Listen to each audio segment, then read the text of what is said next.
What's up, pod pals? It's your buddy Adam, and you are listening to Podcasting Business School, the show where I teach podcasters how to love their podcast like a hobby and build it like a business.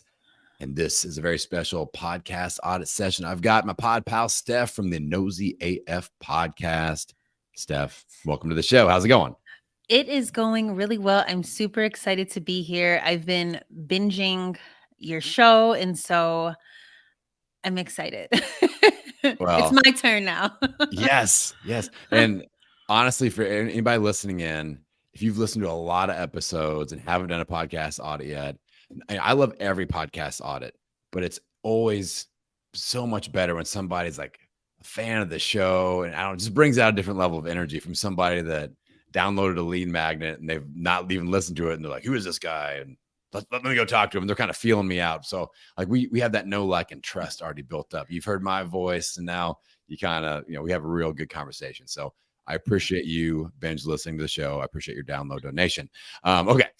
Let's talk about you, Steph. I'm really excited to dig in. You've got great energy. I know you've got a really cool brand working with your show.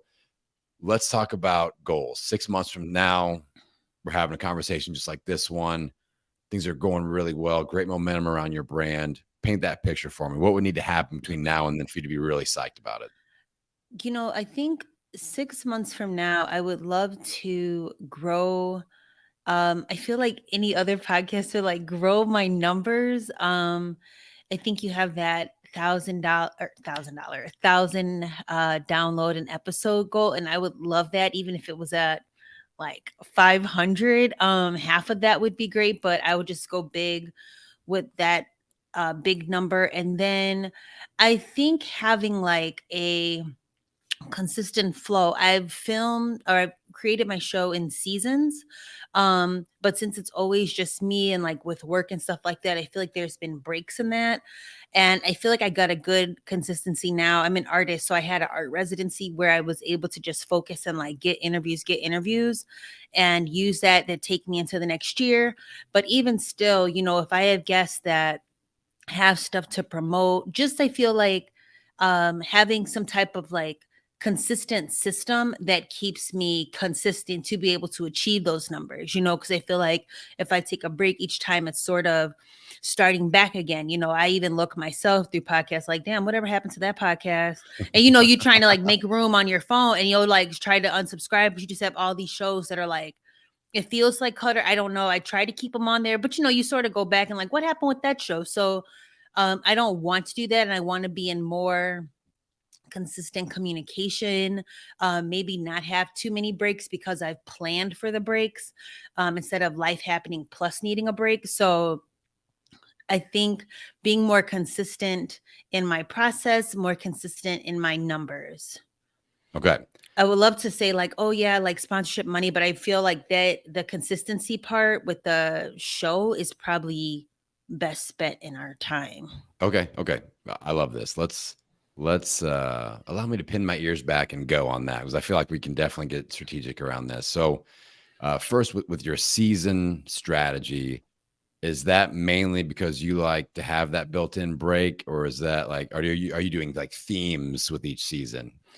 You know, I like to have themes. I like to have themes around things. Sometimes, I can say, hey, I want to talk to all scuba divers, and like the person who owned a gallery could be like, oh, I'm ready now, and I'm like, dang, that's like throws it off, like how to work them in there. So sometimes I might say the season, or I might say like what my goal for the season is, and like I'll try to figure out a way to like make it fit.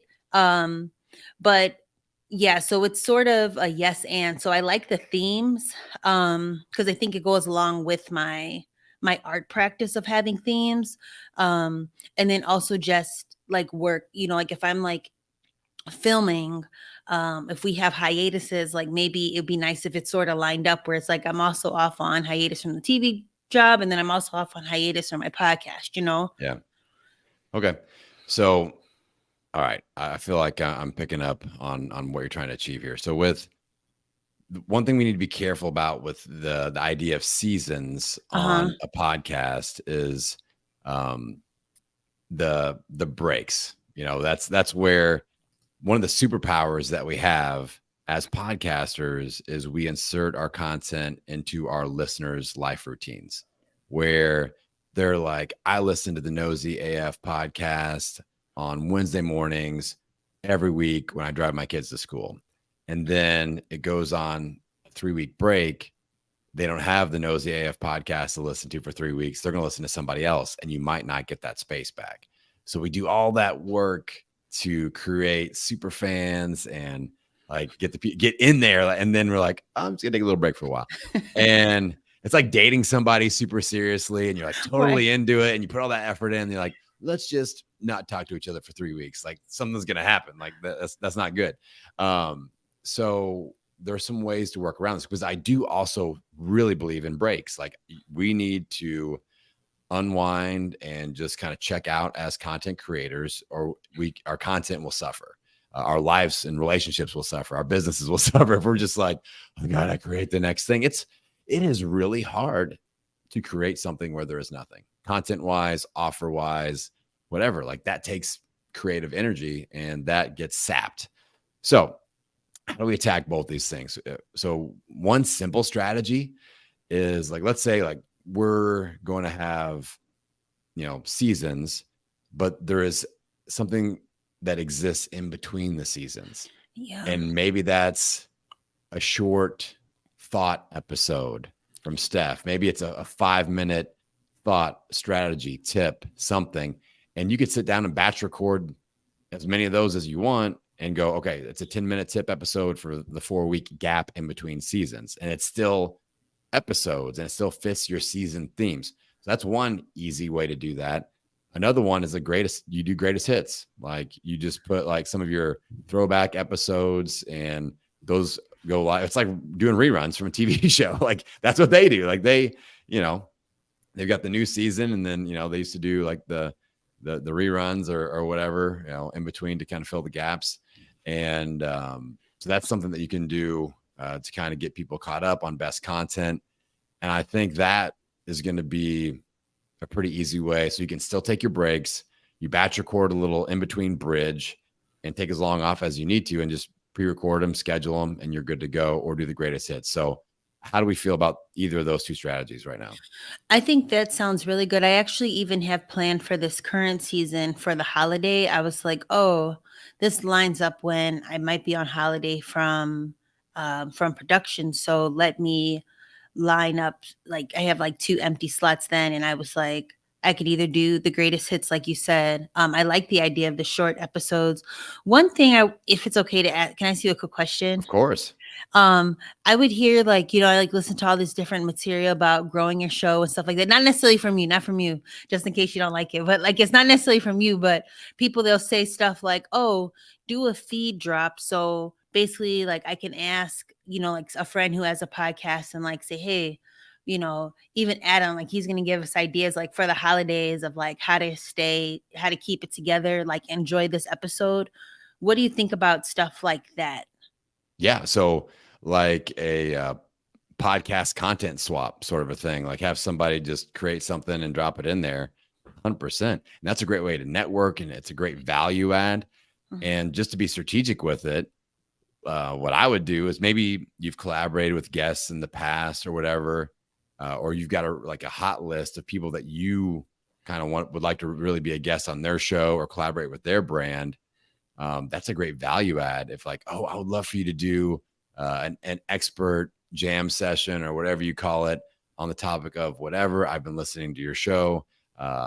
You've come on my show before. Can you drop a 10-minute deep dive on this topic? And I'm going to air it in my in-between season feature. Like you want to call it something that makes it sound like it's a big deal. Like our in-between season expert feature segment, star. Yeah. And like that, like build that up. And that would be a great way to kind of have that brand collaboration, get that value add and, get you connected to people that you want to be connected with. Having somebody on your podcast in any way, shape or form is a great connection opportunity. So we have to think, how do we leverage that? Who do we want to give that gift to? And I think that we can be strategic around that. So okay. I think that's a great strategy. Anything to build the bridge, and you can kind of have little things that you try out.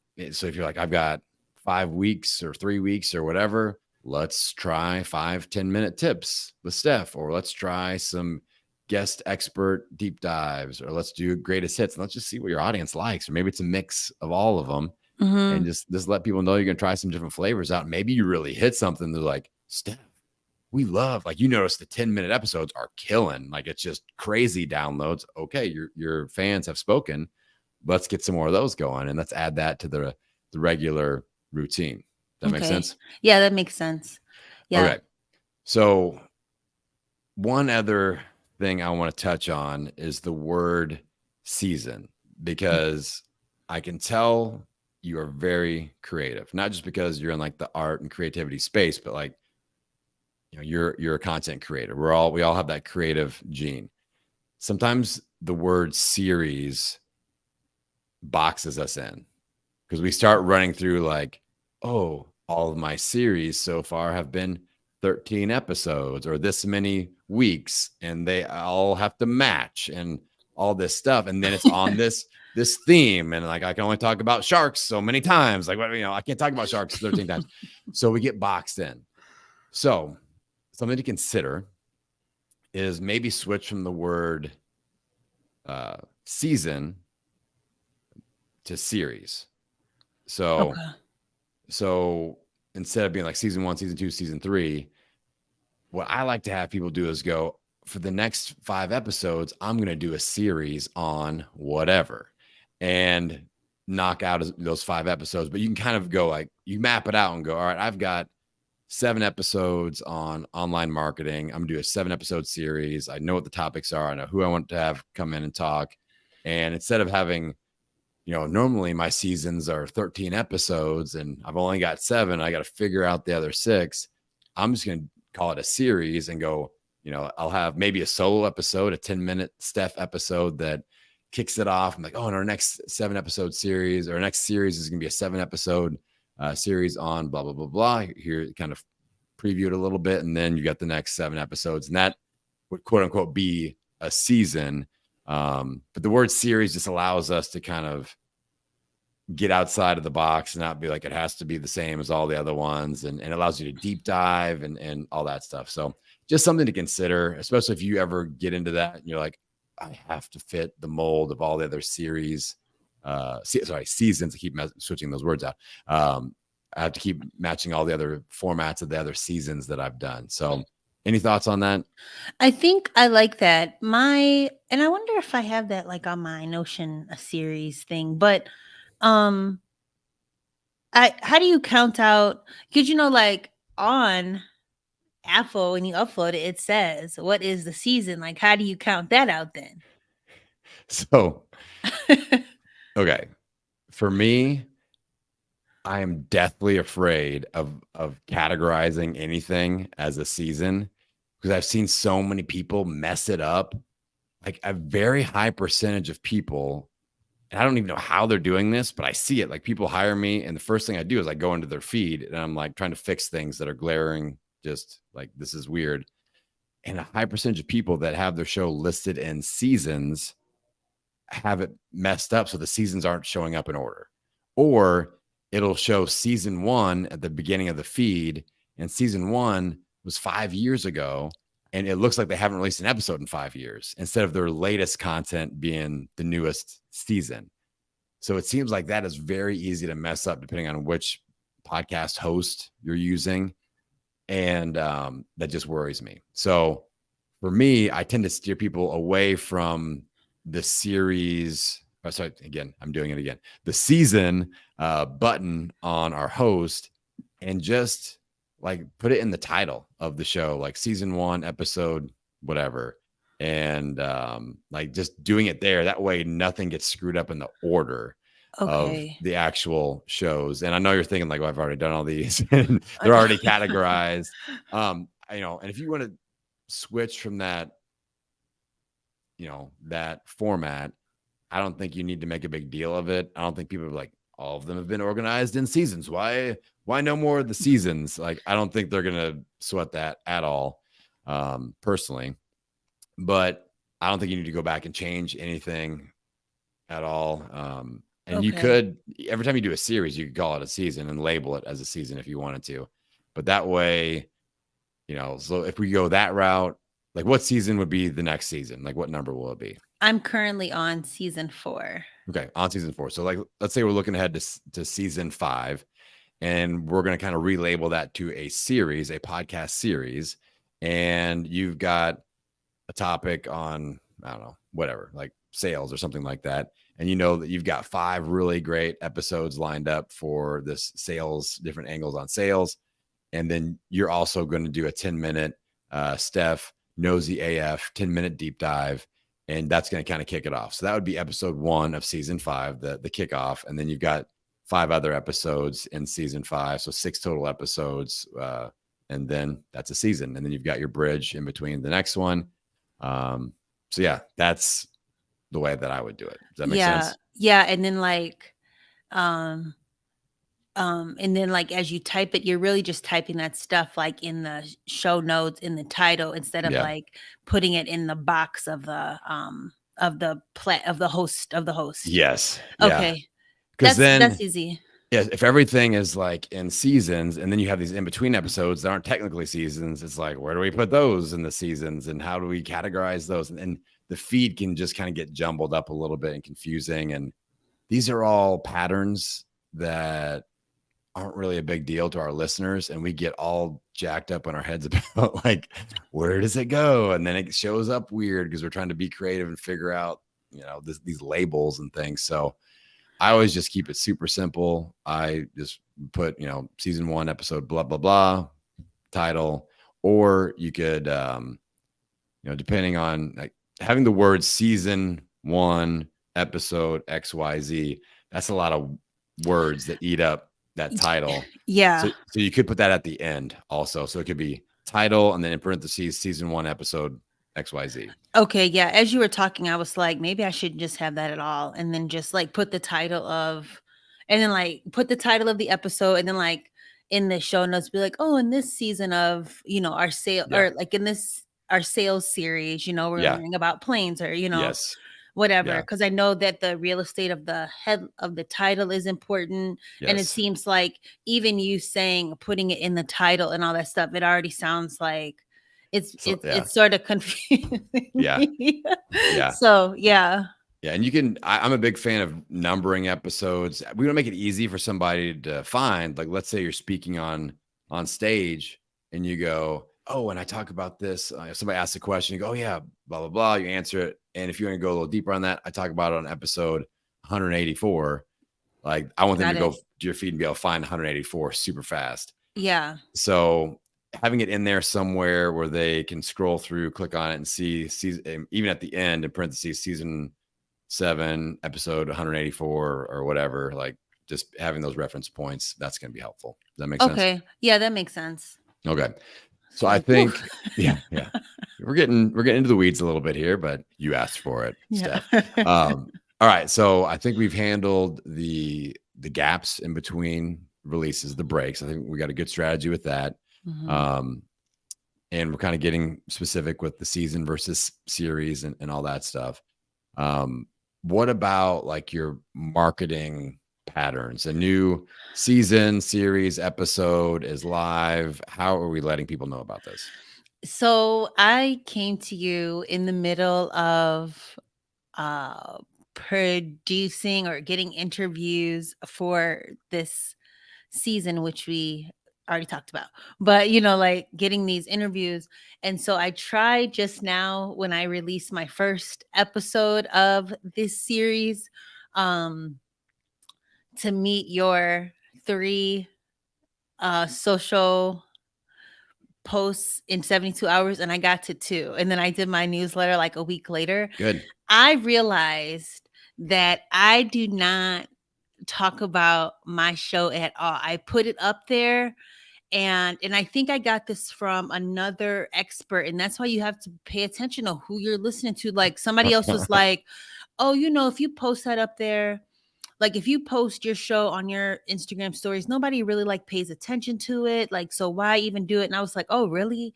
And like, I think from there, I just sort of let them go. I think I might post in the stories vaguely basically to answer your question, I'm sorry. I'm just like I'm not doing it. I am not doing it. I am not doing it. This time was my first when I really did it, where I put it in my stories. And then I just made a post yesterday of like a reel.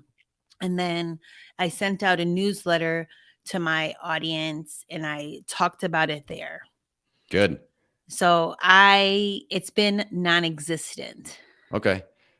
Well, I would challenge you to like, we got to come up with a marketing strategy that finds the sweet spot between it's effective, but it's also easy-ish and, dare I say, fun for you to create. Mhm. Like you speak the language of that social media platform and it's easy to do. You're not like, how do I post something on TikTok and trying to figure that out or whatever and doing dances and stuff. So I Yeah. think that, and just starting with 3, building up Yes. that 4 or 5 or whatever, like, but getting in that routine. Like for me, I've got a carousel post template that I use on Canva. I just swap out the weird Adam faces that I use and wherever the content is, and I can create that. Like that's easy. That's 5 minutes, and I've already got Mhm. my notes. Bing, bing, bing, good to go. I like to kick off an episode with that, with like a 4 or 5 slides on top takeaways, and I get decent engagement on it. It's not like great, but it's a great initial like kickoff. Going live is easy for me. Posting Instagram stories is easy for me. Newsletter stuff easy for me. So you have to find like what that content marketing strategy is that you kind of look forward to, you're interested by, you're getting some feedback. You're like, oh yeah, I posted something on Threads and I got 12 comments, or Yeah. I did a TikTok video and I got a whole bunch of engagement. So we're gonna have to kind of fish around it a little bit and see what works for you. But we got to find that sweet spot of like, I speak this language, I can crank these assets out there, no problem. And then maybe like my newsletter, I take that newsletter, I'll create a social media post out of it, and I'll also create a blog post out of it. So I'm getting a lot of value out of that one Mhm. newsletter blast. Mhm. So can we leverage that and pull something out of that and create multiple things with that to make it even more valuable? So I think you're on the right path. We got to experiment a little bit, but I wanted so one of my favorite quotes from one of my favorite podcasters, Tim Ferriss, is, what would this look like if it were easy? What would it look like? What would it feel like if this were easy? So think through that lens with your social media and your marketing and be like, what would I actually look forward to creating and putting out there on social? Is that going live 3 times and doing some Q&A? Or is that creating really like, you're in the creative and art space, like some of that visual stuff with carousel posts and imagery, you can do some really good videos. Yeah. Like you can have some fun with that. And so that's something to think about. Like what would be fun for you to do? And you'd be like, this is cool, so think about Yeah. that. I think the reels, I think your 3 is a good measure. Now so I will see how I do with that going forward. I have a question about going live. Like what I would go live about. It feels like going live I would have nothing to talk about for some reason. Yeah. So, Um, okay. One of the easiest live strategies, like if you're on Instagram, what I would do is you're grab a guest that's been on your show or the most recent episode, most recent series, season, whatever, and have them on for a follow-up interview. This is great for growing. oh, I I mean, see. it's easy. It's great content. Get them on there for at least 15 minutes because you get a couple of push notifications, because especially if they have large audiences on Instagram, oh my God, this is a home run. Like you're going to grow your show and your Instagram like crazy, because when you go live with somebody on Instagram, push notifications go out to your audience and their audience as if they were live. Like they are live, but as if they initiated it. And about every 10 or 15 minutes, more push notifications go out. Hey, so and so's live, going live. And it's really easy to pull their viewers over into your world and vice versa. It's a great value add for them. And you kind of just do like a 10-minute, 15-minute follow up where you ask questions that you didn't get to cover. If you do a lot of these, your audience will know they can tune in and ask questions. So it's kind of like, if it's Okay. like same day, same time every week, um, your people know they can show up at that time. And it's just another part of your ecosystem. And all of a sudden, and you get to shout out that episode. Like, every 5 minutes or so, I'll be like, I'm here with Adam from Podcasting Business School. He's on episode blah, blah, blah of the show. Make sure you go and check that out. Today we're talking about blah, blah, blah. And, kind of with people with live streams, they don't consume it like videos on YouTube or podcasts because they're popping into the middle of a conversation that's happening. So it's okay to remind them who you're talking to, what you're talking about, where they can go to get more information. Okay. Yeah, I think that could be a very successful strategy for you. Yeah, that seems fun. Yeah, I learned about the live on each side. I've done lives before, but I remember there's like a local trainer in town who was like showing all these like crazy push-ups. And he was like, if you want to come live, do it. But then like he reminded people are like, oh my God, everybody's like coming in and seeing me. And you're like, oh yeah, like blast out. So it's so funny. That's awesome. Yeah, there's a lot of Yeah. power in it. So cool. All right. Well, I feel like we've given you plenty of homework to work on, and I want to make sure that you Yeah. get to shout out your brand so that people can come and follow you and dive into your world, subscribe to your show. So go ahead and tell us all about it. Yes, thank you. So you guys can check out my podcast, Nosey AF. It is bi-weekly on Tuesdays. NoseyAF.com. NOSEYAF. It is all one word.com. Outstanding. Go and support Steph's show. Hit that follow or subscribe button and check out what she's on being nosy about. All right. Yes. Go support her. All right, Pod Pals. I appreciate you guys tuning in.